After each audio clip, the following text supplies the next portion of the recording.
Hi there, I'm Ikaika Wiseman, and Christina Elmore and I chose the film A Beautiful Mind. A Beautiful Mind is a 2001 film starring Russell Crowe about mathematician John Nash. John Nash is known for his work in economics, his theories on non-cooperative games that earned him a Nobel Prize, but the film is mostly about his diagnosis of paranoid schizophrenia and the struggles and the recovery process that he went through through his life.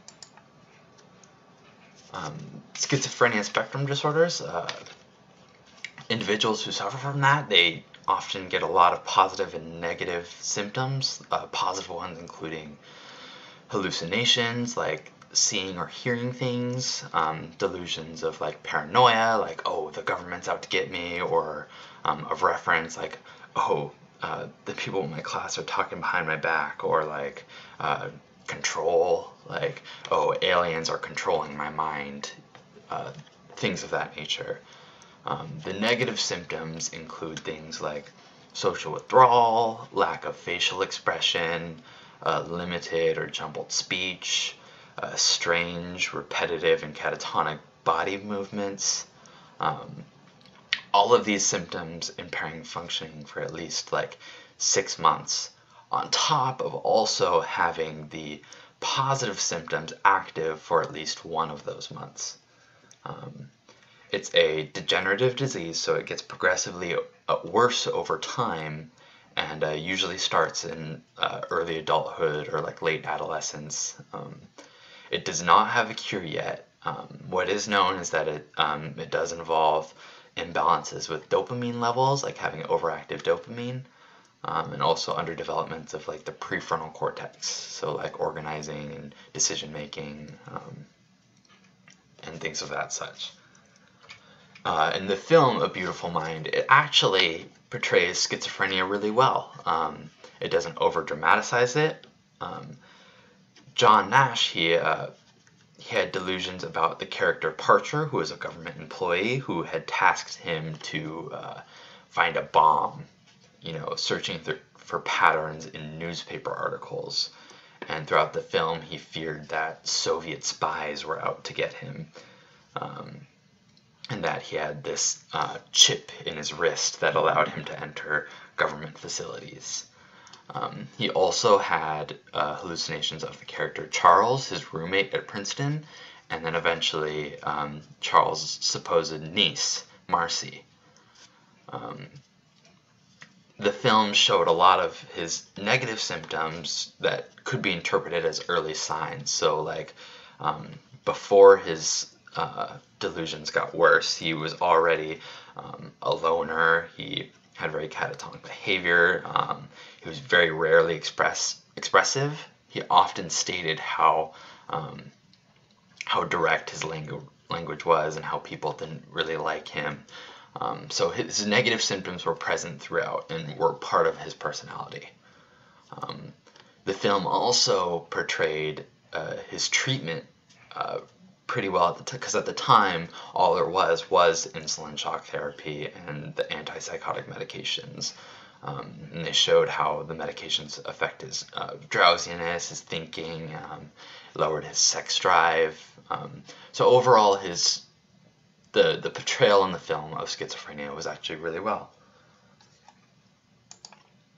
And yeah, like I said again, it was really well, and it actually wasn't too inaccurate with both the treatments and his symptoms. What the film doesn't necessarily do accurately is actually Nash's case specifically. Like I said before, it's based on a real man. In real life, Nash actually didn't have any visual hallucinations. So like the characters Charles, Marcy, Parcher, they were added to the film, which I would assume helps viewers visualize what's happening to him. Nash actually just suffered from auditory hallucinations, specific about the Communist Party. He believed that it was anyone in red ties that was part of the Communist Party and was looking out for him. He also had delusions involving anti-Semitic themes, which I would assume wouldn't be good to give a protagonist of a film. And then also just in general, which his life, they skipped over a lot of details or removed a lot of things which weren't necessarily important for his schizophrenia, but just about Nash.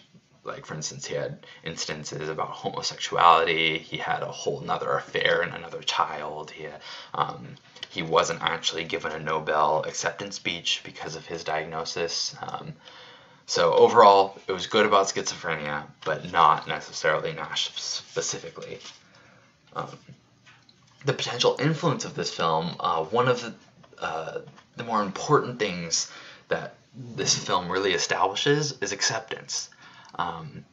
So after Nash initially relapses, he comes to the realization that, hey, Marcy never ages. And that was his first step in acknowledging his condition exists. This is a problem. And then eventually there's this really important scene where his wife is like, hey, I love you, we're going to get through this.